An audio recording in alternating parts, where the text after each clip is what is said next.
सो जय everyone, as you know मेरा नाम है अरुण सिंह तोमर, यानी कि द डिफेंस स्टाफ। और मैं इस सीरीज में, जैसे कि मैंने आप लोगों को बताया है, कि मैं एसएसबी से रिलेटेड कुछ कंसेप्ट्स हैं उनको डिस्कस करना चाहता हूँ, जो एक कैंडिडेट के पर्सपेक्टिव से मैंने देखे हैं, मैंने समझे हैं, और मैंने अपने अंदर जो एसएसबी से रिलेटेड पर्सनैलिटी में चेंजेस वगैरह किए थे, एंड वो मैं आप लोगों को बताना चाहता हूँ। ठीक है।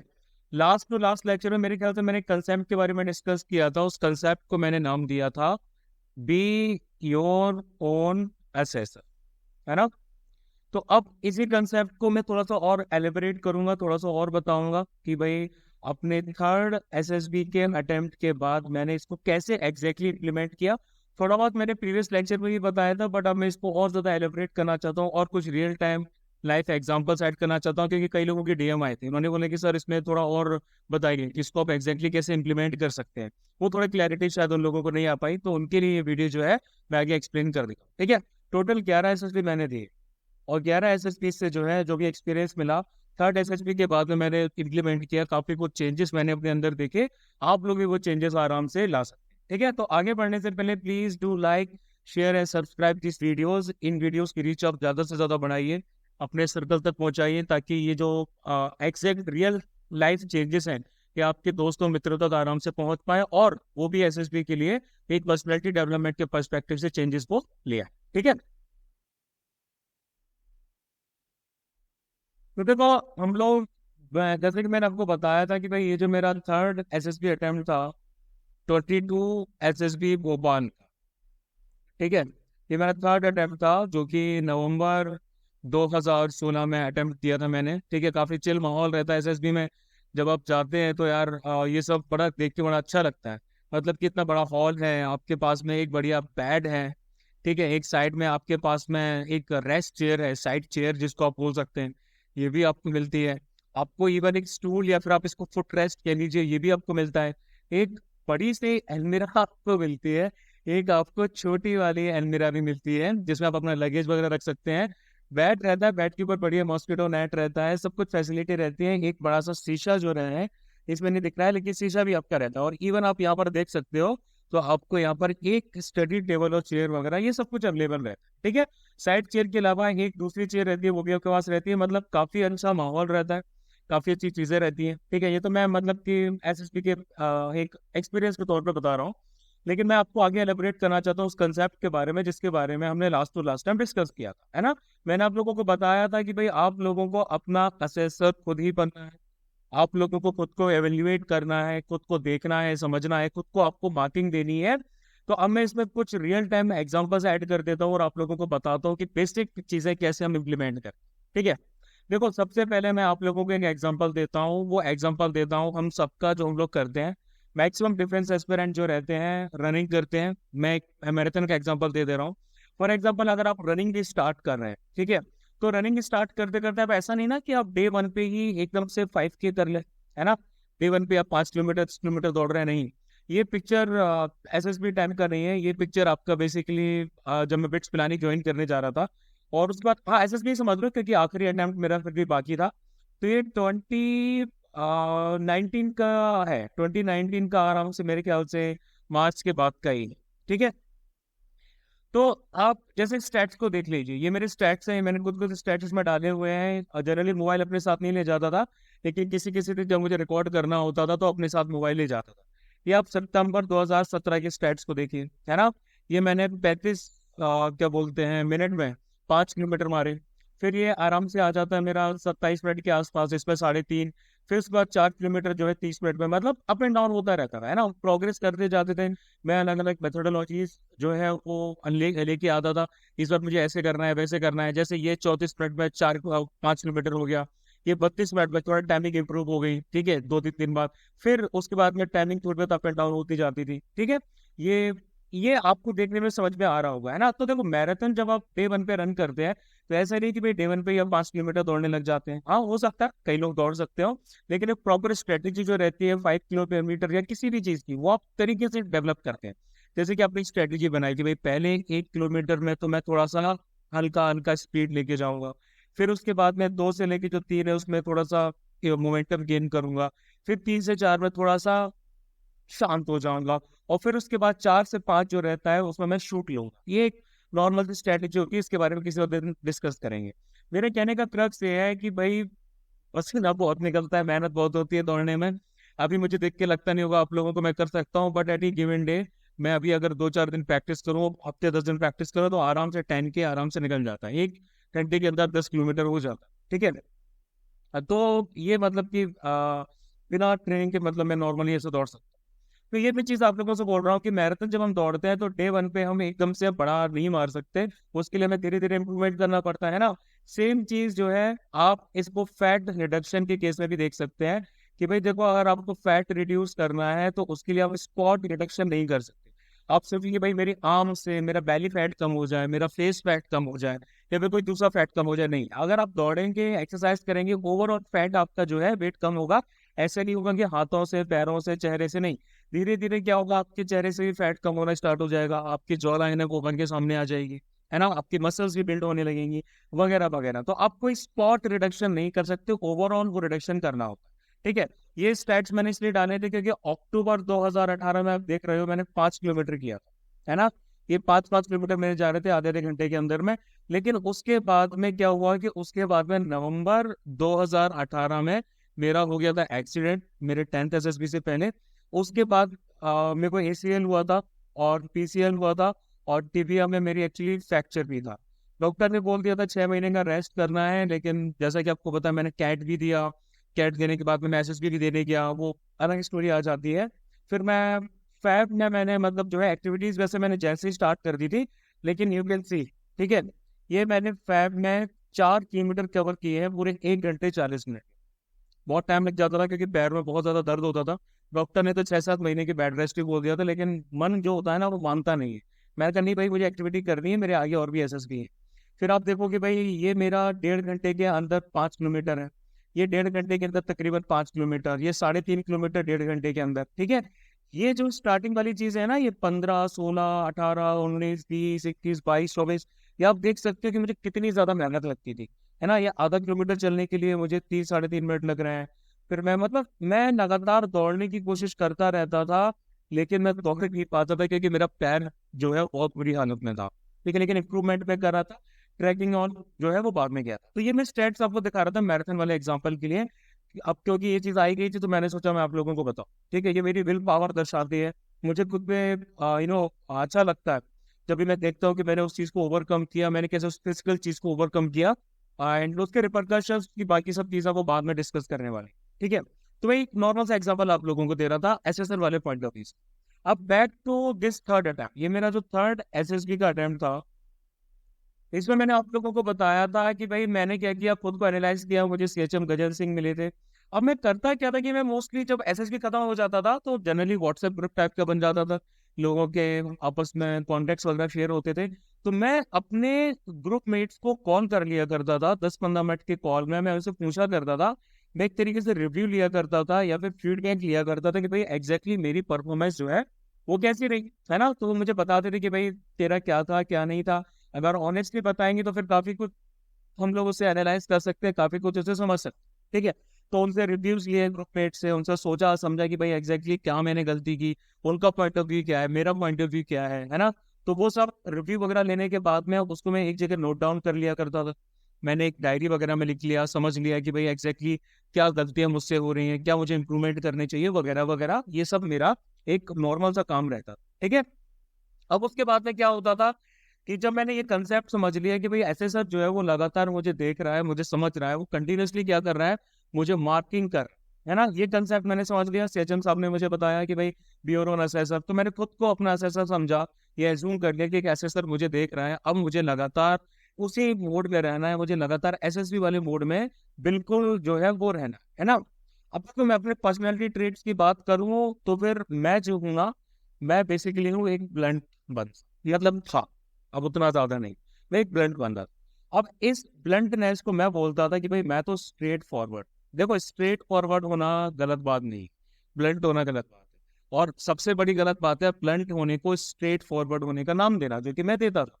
मुझे लगता था कि जिस तरीके से मैं ब्लंट हूँ वो स्ट्रेट फॉरवर्डनेस है और वो बहुत अच्छी चीज है, ऐसा इंसान को होना चाहिए, बट ऐसा नहीं होना चाहिए। ब्लंट का मतलब होता है कि बंदा जिसको दूसरों की फीलिंग्स की कोई परवाह ही नहीं है ना। ये अच्छी चीज नहीं होती। मतलब कि आपको क्या होना होता है कि आपको दूसरों के लिए सिंपैथेटिक होना होता है, आपको दूसरे की चीजों का समझना है, आपको दूसरों की बातों का समझना है ना। आपको एक एम्पैथी डेवलप करनी है अपने अंदर। आपको डिप्लोमेटिक भी कई हद तक होना पड़ेगा। ऐसा नहीं है कि भाई आपके सामने कोई बंदा आया है, कोई दोस्त आया है, आपकी उससे बात चल रही है एंड वो कोई सजेशन मांग रहा है आपसे और आप ब्लंट होकर उसको उसकी गलतियां बता रहे हैं कि भाई मैं तो स्ट्रेट फॉरवर्ड हूँ, मैं तो तेरे मुंह पे जैसा है वैसे कहूंगा। नहीं, आपको एम्पैथी डेवलप करनी पड़ेगी कि एग्जैक्टली बंदा मेरे सामने प्रॉब्लम लेके आया है तो मैं इसको कैसे सॉल्व करूंगा, मैं कैसे इसको सजेशन दूंगा, ये करूंगा वो करूंगा। तो मतलब एक वो लीडर वाले गुण आ जाए कि सामने वाले बंदे को लगे कि भाई हाँ यार ये बंदा मुझे समझ रहा है। तो ये चीज जो है मेरे अंदर गलती थी। मैंने धीरे धीरे रियलाइज की भाई मैं बहुत बड़ा ब्लंट हूँ क्या। मतलब कि मैं लोगों के साथ उस तरीके से डील नहीं कर पाता हूँ। लोग इनिशियली तो मुझसे इम्प्रेस हो जाते हैं, इन्फ्लुएंस हो जाते हैं, लेकिन धीरे धीरे इसको पता चलता है लोगों को कि भाई ये बंदा तो जो है ये ब्लंट है ना, ये थोड़ा स्टबर्न है, ये अपनी चीजों पे अड़ा रहता है, ये हमारे पॉइंट ऑफ व्यू को नहीं सुनता, ये उतना अच्छा लिसनर नहीं है। तो मुझे ये चीज समझ में आई, तो मैंने उस चीज को धीरे धीरे क्या किया किया सॉल्व करने की कोशिश की, है ना। अब जैसे मैं आर्मी का ही एग्जाम्पल, आर्मी में अगर कोई भी ऑफिसर जो है, कोई भी यंग ऑफिसर जो है अपने कंपनी कमांडर के पास जा रहा है, अपने सीईओ के पास जा रहा है और उसको बोल रहा है कि भाई ये मेरी प्रॉब्लम है ना, वो what why discovery interviews prioritisation ये सब क्या होता है हमारा, ये सब हमारी प्रॉब्लम्स में आ जाती है। ऐसा है वैसा है फलाना है दिमागा है ना। और जबकि हमें क्या करना चाहिए, हमें ये सब सॉल्यूशंस सजाने चाहिए, multiple solutions, prototyping, design, research, how, मतलब ये सब चीजें आ जाती है। देखो सीधे से कहने की ये मतलब है कि आर्मी आपसे सिर्फ प्रॉब्लम्स नहीं मांग रही है। आप किसी के अथॉरिटी के सामने जाते हो तो आप अपनी प्रॉब्लम्स लेके नहीं जाते हो कि भाई सिर्फ मैं अपनी प्रॉब्लम आप लोगों को बता दे रहा हूँ, ऐसा इशू है। नहीं, आपको एक सॉल्यूशन भी बताना पड़ेगा। एटलीस्ट आपको सजेस्ट तो करना पड़ेगा कि भाई ये प्रॉब्लम है और ये जो सॉल्यूशंस है जो मैंने सोचे हैं जो इस प्रॉब्लम में हम लगा सकते हैं, इम्प्लीमेंट कर सकते हैं, एग्जीक्यूट कर सकते हैं ताकि उस प्रॉब्लम को सॉल्व हो जाए, है ना। सिर्फ आप एक प्रॉब्लम माइंडसेट से जा रहे हो तो मतलब कि भाई हमारे दिमाग में वही चीज चलती रहती है कि प्रॉब्लम है प्रॉब्लम है प्रॉब्लम है, ये कॉम्प्लिकेटेड है, ये आपकी पर्सनैलिटी में बहुत सारी कमियां दर्शाता है। लेकिन जब हम सॉल्यूशन लेके जा रहे हैं तो फिर पता चलता है कि हम सॉल्यूशन ओरिएंटेड है, हम सॉल्यूशन की तरफ भी देख रहे हैं कि भाई इसके पॉसिबल सॉल्यूशंस क्या हो सकते हैं। सामने वाली अथॉरिटी फिगर भी खुश होगी कि बंदा सिर्फ प्रॉब्लम लेके नहीं आ रहा है, वो सॉल्यूशन भी लेके आ रहा है। तो फिर वो बोलेगा भाई ठीक है, डिस्कशन होगा कि भाई ये सॉल्यूशन सही है, ऐसा है वैसा है, ये सब चीजें है ना। सेम चीज हम जीडी में भी इम्प्लीमेंट करते हैं। जीडी में हम फिर क्वेश्चंस रेज नहीं करते हैं, हम उनके आंसर्स भी देते हैं। सेम चीज हम जीटी में करते हैं कि भाई हमने प्रॉब्लम देखा और उसके बाद हमने उसको सॉल्यूशन सजेस्ट किया। तो ये चीज आपको करना पड़ता है। ये चीज भाई क्या होता है कि आर्मी में आर्मी में या फिर किसी भी तरह की मैनेजमेंट या फिर किसी भी तरह की ऐसी जगह है जहाँ पर आप एक डिसीजन मेकिंग पॉइंट पे होते हैं, डिसीजन मेकिंग मेकिंग पोस्ट पर होते हैं, वहां पर आपको ये डिस्कस करनी पड़ती है ना। अब बैक टू मेरे कॉलेज की मैं बात करूं तो भाई ये जो कॉलेज के टाइम में क्या था ना कि तकरीबन आधे से ज्यादा जो कॉलेज है वो मुझसे परेशान था इन द सेंस उनका मन करता था कि भाई इस बंदे की मार लगा दी जाए, ये बंदा लपेटे में आ जाए तो उसको धर लिया जाए। ये मेरा एटीट्यूड था। एटीट्यूड निगेटिव था, बहुत बुरा था, अच्छा नहीं था, मैं इस चीज को एडमिट करता हूँ। लेकिन मैंने इस चीज में इम्प्रूवमेंट किया है ना। आधे से ज्यादा कॉलेज जो है, जो चीजें मैं करता था, जो मैं कांड किया करता था, परेशान था। मेरे क्लासमेट्स मुझसे परेशान थे, फ्रेंड सर्कल तो जो फ्रेंड्स थे वो तो थे ही यार, वो तो सपोर्ट करते थे, लेकिन गलत बातें वो भी बताते थे। लेकिन उस टाइम पे वो इम्प्रूवमेंट वाला चस्का नहीं था। ये कॉलेज की बात कर रहा हूँ मैं, first second third fourth year की। लेकिन जब एसएसबी की प्रिपरेशन स्टार्ट की तब वो पूरा चेंज आने स्टार्ट हुए, तब समझ में आया कि भाई आप अंदरूनी चेंजेस कैसे ला सकते है ना। तो ये जो सेम चीज थी, ये सेम चीज मेरी फैमिली में भी थी, है ना। सेम मेरा बिहेवियर जो था वो मेरी फैमिली में भी था। मैं क्या किया करता था कि मैं बिल्कुल भी सपोर्टिव नहीं, ठीक है, मैं बिल्कुल भी सपोर्टिव नहीं था, मुझे समझना नहीं था दूसरे का पॉइंट ऑफ व्यू। और मेरी जो जनरल अप्रोच थी ना वो एक प्रॉब्लम ओरिएंटेड थी। मैं हमेशा चीजों को प्रॉब्लम के पर्सपेक्टिव से देखता था कि भाई यहाँ ये कमी है, यहाँ ये है, यहाँ वो है, फलाना है ढिमाका है। तो एक नेगेटिविटी सी जो कैरेक्टर में आ जाती वो मेरे अंदर थी, है ना। कि भाई ये तो हमेशा बंदा कंप्लेन करता रहता है, ये तो हमेशा दूसरों की मतलब ये बोलता रहता है इसमें ये है इसमें वो है। खुद सुपेरिटी कॉम्प्लेक्स से ग्रसित था, लेकिन उसमें उस पर्सनैलिटी में चेंजेस के लिए, इंप्रूवमेंट के लिए जो होना चाहिए वो मेरे अंदर नहीं था। लेकिन ये आया एसएसबी की प्रिपरेशन के बाद, है ना। मतलब कि मेरी जो एक पर्सपेक्टिव था वो ये था कि मैं एक बड़ी पिक्चर पे देखता था कि भाई बाद में क्या करना है, क्या होना चाहिए, और जो छोटी छोटी एक्टिविटीज होती है ना उन पे मेरा ध्यान नहीं जा, ठीक है। ये बहुत बड़ी गलती थी जो मैं करता। देखो मैं तुम्हें क्या कैसे बताता हूँ। जैसे कि जब मैंने ये वाला कंसेप्ट अपनाना स्टार्ट किया बीओ और एसएसआर वाला, तब मैंने अपनी छोटी छोटी चीजों में इम्प्रूवमेंट लाना स्टार्ट किया। जैसे कि मुझे पता है कि भाई दोपहर को 2 से लेकर 3 के बीच में छत से कपड़े उठाए जाते, तो फिर मैं ऑटोमेटिकली सीढ़ियाँ चढ़ के ऊपर जाता था, छत से कपड़े लेके आता था, और उन कपड़ों को ऐसे ही बैठ के नहीं पटक देता था, मैं उनको प्रॉपर फोल्ड करके रखता था। क्योंकि ये अब मुझे एक ऐसा सर देख रहा है, वो देख रहा है कि बंदा कैसे काम कर, है ना। मेरा टास्क है कि मुझे छत से कपड़े लेके आने हैं और मुझे प्रॉपर उनको फोल्ड करके रखना है। तो ये मैंने चीज देखी। कॉलेज से आने के बाद में जूते जहाँ पहले सीढ़ियों पर ऐसे ही रख दिए जाते थे, सिंपल, बस मैंने सीढ़ियों में जूते अपने ऐसे ही रख दिए, सॉक्स इधर पड़े हैं इधर पड़ा है, और जूते भी जो मैंने खोले हैं वो बिना लेस को अपने क्या बोलते हैं निकाले हुए मैंने खोल के रख दिए। लेकिन जब ये चीज मैंने डेवलप की तब मैंने ये देखा कि भाई मैं आऊंगा सीढ़ियों पे आराम से बैठूंगा, जूतों को प्रॉपर जो फीते हैं उन फीतों से खोलूंगा, उसके बाद प्रॉपर अच्छे तरीके से जो सॉक्स है वो जूतों के अंदर डालूंगा, फीतों को टक इन करूंगा, और जो शू रैक है मेरा, उस शू रैक में मैं प्रॉपर रख के आऊंगा। वो सीढ़ियों पे नहीं रखे रहेंगे, मम्मी मुझसे बात पे चिल्लाएंगी नहीं कि भाई तुम्हें जो है रखना है। ये छोटी छोटी एक्टिविटीज मैंने की। मैंने घर को ऑर्गेनाइज करना स्टार्ट कर दिया, मैंने ये देखना स्टार्ट कर दिया कि कहाँ मेरी हेल्प की जरूरत है, कहाँ मेरे सपोर्ट की जरूरत है। वो जेन्युइन तरीके से था कि भाई कहाँ एक्चुअली मैं इम्प्रूव कर सकता हूँ, कहाँ मैं किस तरीके से एक टीम प्लेयर बन सकता हूँ। देखो भाई, आप जब कॉपरेशन वाला जो हमारा वेल क्यू आ जाता है ना कि भाई आप कितने कोऑपरेटिव है, तो वो जो कोऑपरेटिव आप है कितना है वो दिखाने के लिए नहीं होना चाहिए। वो जब आप एक्चुअली में होंगे तो फिर वो चीज ऑटोमेटिकली वहाँ पर रिफ्लेक्ट होगी। ऐसा नहीं है ना कि भाई हम सिर्फ दिखाने के लिए हो रहे हैं, दिखाने के लिए तो वो जीटीओ में आ जाएगा, हमें एक्चुअली में होना है। और ये एक्चुअली में छोटी छोटी चीजों से हो सकते हैं, ये चीजें हो सकता है कई लोगों को बहुत ज्यादा सिली लगे, कई लोगों को लगे कि यार क्या ही इन चीजों से होता है, बट बिलीव मेरे अंदर ये चेंजेस आए थे। एंड आई ट्रूली बिलीव कि आप लोग भी अगर इन चीजों को फॉलो करेंगे तो आपके अंदर भी ये वाले चेंजेस आएंगे। ये छत की फोटो, सूरज की फोटो मेरी नहीं है, कि मैंने इंटरनेट से उठाई है। अगर आप लोग ये चीजें करेंगे तो फिर आप लोग बहुत अच्छे से इंप्रूवमेंट ला सकते हैं। जैसे कि एक और एग्जांपल बताता हूँ मैं। जैसे कि मैं ये नॉर्मल अपनी बॉडी लैंग्वेज की बात करूं, एक सबसे बड़ा जो इम्पोर्टेंट मैंने एक्सपेरिमेंट किया था वो किया था बॉडी लैंग्वेज, है ना। जैसे कि भाई ये आपका पुअर पोस्चर है ना। पुअर पोस्चर में क्या है कि भाई आपकी ये पीठ झुकी हुई है, सिर झुका हुआ है, आप किस तरीके से खड़े हुए हैं, है ना, ये आपके दोनों पुअर पोस्चर आते हैं जो आपको नहीं करने। ये हमारा सही पोस्चर है। अब देख नॉर्मली क्या था कि नॉर्मली मैं रोड पे चल रहा था तो हाथ में होता था मोबाइल, और मोबाइल देखते देखते चलना है। जैसे कि मैं दौड़ के आ रहा हूँ तो लौटते हुए मोबाइल देख देख के अपना है, चलते हुए आना, मोबाइल चलाते हुए आना, घर पे आने के मोबाइल चलाना है। तो वो एक जब चलता था तो मेरे ख्याल से मेरे अंदर वो पर्सनैलिटी मेरी अच्छे से डिपिक्ट नहीं हो पाती।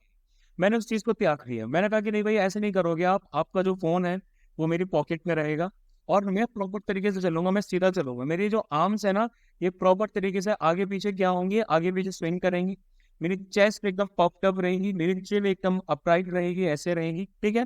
मैं अपने कंधे सही से करूंगा, मेरे हाथ जो है प्रॉपर रहेंगे। मैं जब चलूंगा तो फिर मैं ऐसे लगूंगा कि एक ऑफिसर कैंडिडेट जा रहा है, एक ऑफिसर जा रहा है ना।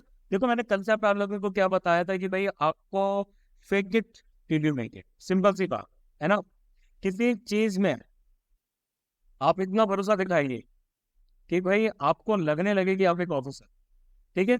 आप अपने आप को एक ऑफिसर समझिए। ऑफिसर समझने के लिए आपको महंगे चश्मे पहनने की जरूरत नहीं है, महंगी घड़ियां पहनने की जरूरत नहीं है। आपको नीट एंड क्लीन रहना है, पर्सनल हाइजीन का ध्यान रखना है, अपने टर्नआउट का ध्यान रखना है कि भाई हम बाहर जा रहे हैं तो आपकी प्रॉपर दाढ़ी बनी हुई है कि नहीं है, आपने शेविंग कर रखी है, बाल आपके ठीक ठाक है। जरूरी नहीं कि आपको क्रू कट लेके चलना है, लेकिन आप प्रॉपर जो है तरीके से एकदम बंदा दिखना चाहिए कि भाई ये ऑफिसर कैंडिडेट है, ये बंदा ऑफिसर बनने जा रहा है, सीधी सी बात है ना।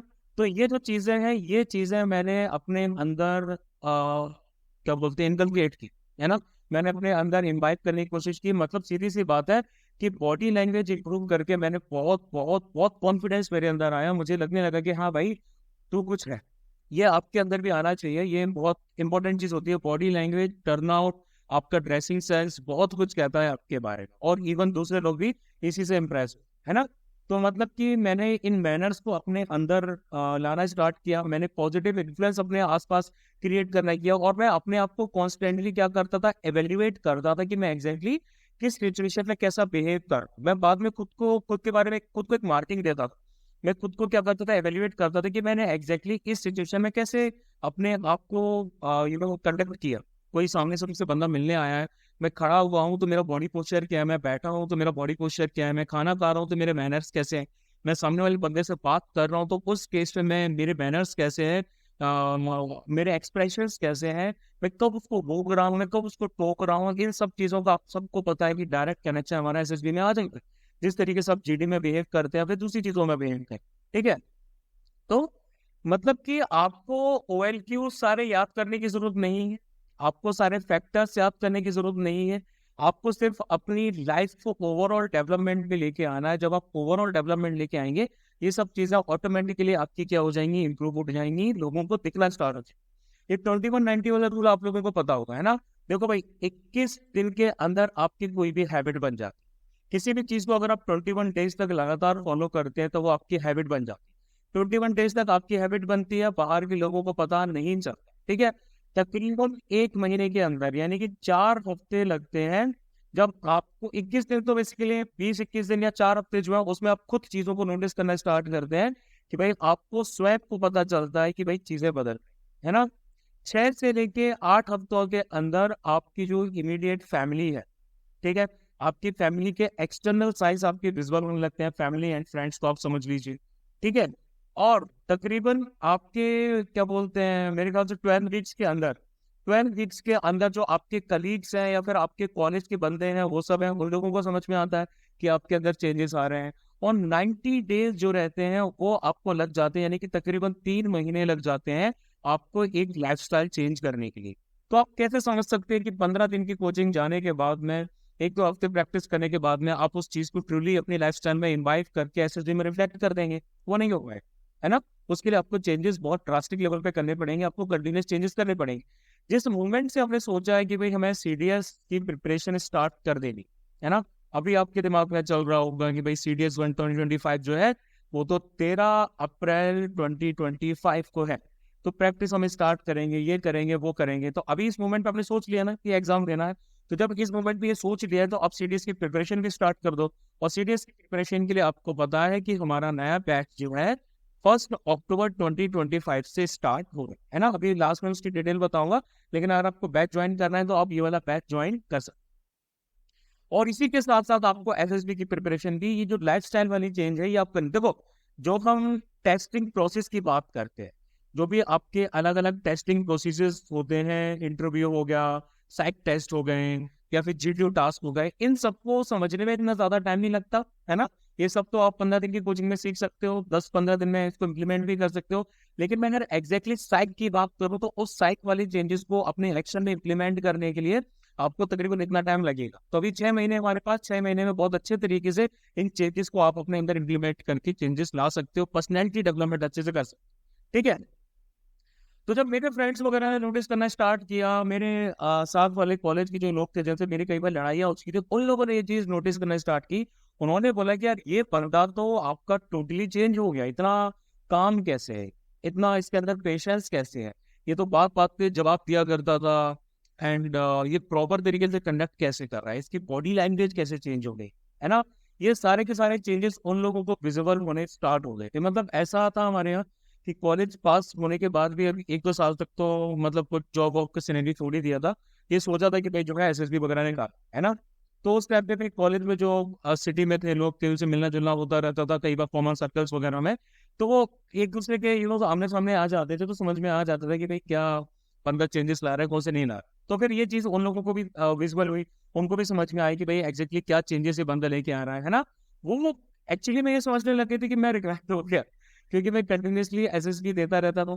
तो उनको लगा कि भाई ये बंदा तो रिकमेंडेड है, वो पूछने लगते थे कि भाई अरुण जो है वो रिकमेंड हो गया क्या, एंड जवाब आता था कि नहीं भाई रिकमेंड नहीं हुआ। तो फिर उनको पूछना होता था फिर ये इतना चेंजेस कैसे।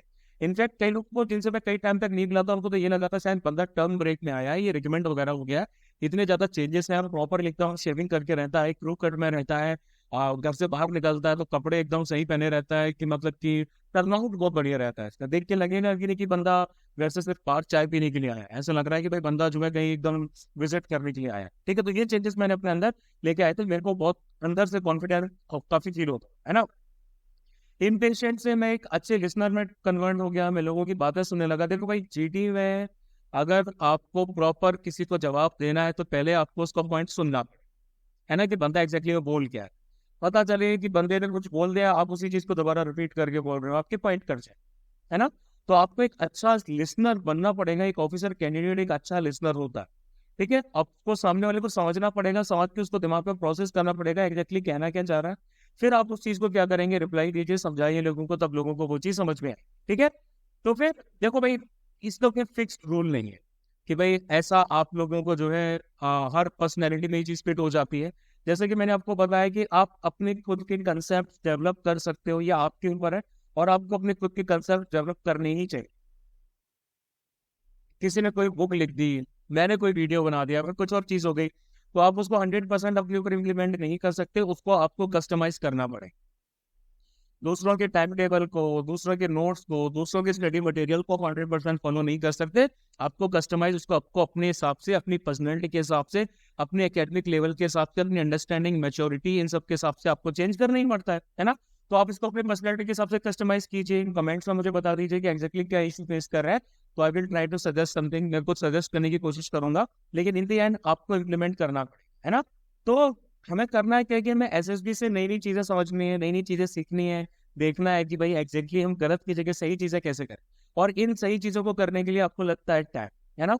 तो सीडीएस 2025 को फोकस कर रहे हैं, तो अभी 5-6 महीने हैं, या फिर जो भी आपका एसएसबी आने वाला है 3-4 महीने हैं, तो आप बहुत अच्छे से चेंजेस अपने अंदर ला सकते हैं, है ना। एकदम लाइवलीनेस को अपने अंदर लेके आओ।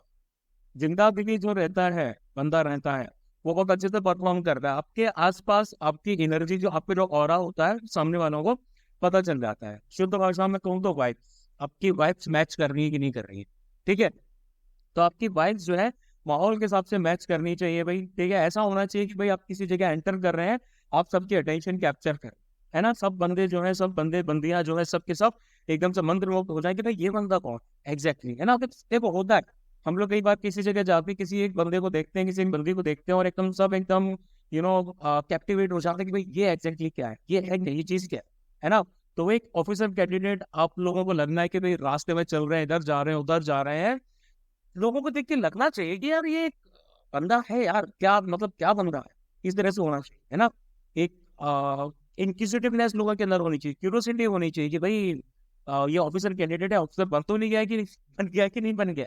तो ये चीज लोगों के अंदर वो होनी चाहिए, ये मतलब आपको जगानी चाहिए लोगों के अंदर, है ना।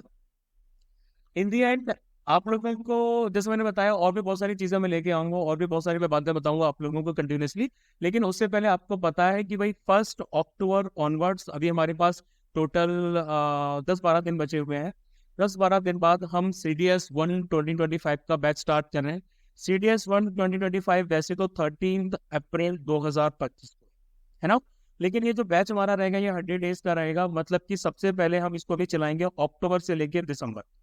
अक्टूबर से लेकर दिसंबर तक आप बैच को ज्वाइन कीजिए। उसके बाद जनवरी से लेकर मार्च तक जो भी आपको स्टडी मटेरियल मिलेगा, जो भी लेक्चर्स मिलेगा, उनका कीजिए ताबड़तोड़ रिवीजन। ये आप लोगों को बेनिफिट मिलेगा। 3 महीने तक दबा के रिवीजन कीजिए, और उसके बाद मार्च के लास्ट वीक में या फिर अप्रैल के फर्स्ट में हम क्या करेंगे, दोबारा मिलेंगे। बैच 2 जो है आपका, वो जनवरी से लेकर मार्च तक चलेगा, और अप्रैल की स्टार्टिंग में हम दोनों बैचों को मर्ज कर देंगे, और फिर चलेगी दबा के क्वेश्चन ओनली, प्लस होगा हमारा 2 हफ्तों तक दबा के रिवीजन, ठीक है। तो हम ये करते हैं, तो आप लोगों को फायदा है कि आप लोगों के पास 3 महीने का एक्स्ट्रा टाइम रहेगा। अभी ज्वाइन कर लीजिए, बहुत ज्यादा बेनिफिट में रहेंगे। 3 तरीके से आप कोर्स में एनरोल कर सकते हैं। OTA के लिए, जिसमें सिर्फ इंग्लिश और जनरल नॉलेज रहेगा, फीस है 3500। और सब्जेक्ट यानी कि OTA, IMA, AFA, INA सब कुछ इसमें आ जाता है वैसे तो, है ना। मैथ्स मतलब कि इसमें मैथ्स भी रहे, ठीक है, इंग्लिश और GK के साथ में। तो इसकी फीस है 5000। सिर्फ मैथमेटिक्स के लिए करना चाहते हैं तो फीस रहेगी 1500। बैच में एनरोल करने के लिए 8839961258 पर व्हाट्सएप पे अपनी डिटेल शेयर कीजिए। फुल नाम आपका जो आपकी मार्कशीट में है, कौन सी सिटी में अभी आप रहते हैं, कॉलेज में कौन सी डिग्री कर रहे हैं, या फिर करंट जॉब कौन सी है, और कौन सा ऑप्शन आप इनमें से चूज करना चाहते हैं, या बता दीजिए DM करके व्हाट्सएप पे। मैं आप लोगों को लिंक शेयर करूंगा पेमेंट ऑन ऑन की, एंड फर्दर प्रोसेस आप उस बात करिए, क्योंकि 1 अक्टूबर से हम लोग स्टार्ट कर देंगे। ऑलरेडी काफी सारे एडमिशन हो चुके हैं, तो 100 जो है ना, बिलो 100 हमारे बैच की स्ट्रेंथ रहती है, तो उसको उतने के नीचे ही रखना है, उससे ऊपर इस बैच में एडमिशन पर नहीं हो, ठीक है। तो इंश्योर कीजिए कि आप लोग टाइम पर जो है इसमें एनरोलमेंट कर लीजिए। And please do like share and subscribe, हमें बहुत ज्यादा जरूरत है इस रीच की। आप लोगों को पता है कि कितना अच्छा कंटेंट है, कितना बढ़िया कंटेंट है। आप लोगों को पता है कि भाई कितने स्टडी मटेरियल कैसे क्वेश्चन हमारे यहाँ विद प्रूफ्स मैंने रील्स डाली थी, वीडियोस डाले थे, आप देखिए ना। ज्योग्राफी में तकरीबन सारे ही क्वेश्चन आए थे, है ना। इसी तरीके से बाकी सब्जेक्ट्स में भी बहुत सारा कंटेंट हमारे स्टडी मटेरियल में से आया था। आप लोग प्रीवियस में रील्स में जाके उनके एग्जांपल्स देख लीजिए, आपको समझ में आ जाएगा। ज़्यादा मार्केटिंग यार मैं नहीं कर पाता, आप लोगों के भरोसे ही रहता हूँ upon your word of mouth. आप वर्ड ऑफ माउथ से अपने फ्रेंड्स और फैमिली सर्कल्स वगैरह में फैलाइए इस बात को कि इस बैच के एडमिशन वगैरह चल रहे हैं, या फिर इस चैनल के बारे में बताइए। And I guess that it will be beneficial for you. आप लोगों को जो एक नॉलेज होती है ना, एक मार्केट के पर्सपेक्टिव से नहीं, लेकिन एक कैंडिडेट के पर्सपेक्टिव से, एक एसएसपी एस्पिरेंट के पर्सपेक्टिव से जो नॉलेज आपको लोगों को चाहिए, वो आप लोगों को यहाँ पर मिलेगी, है ना। जो आप रियल लाइफ में जिससे आप चेंजेस ला सकते हो, वो नॉलेज आप लोगों को मिलेगी। फैब्रिकेटेड या प्रमोशनल या फिर इधर उधर की नॉलेज जो है वो आपको यहाँ नहीं, है ना। बस इतना ही कहना था। Expecting your support. जय हिंद टू यू ऑल।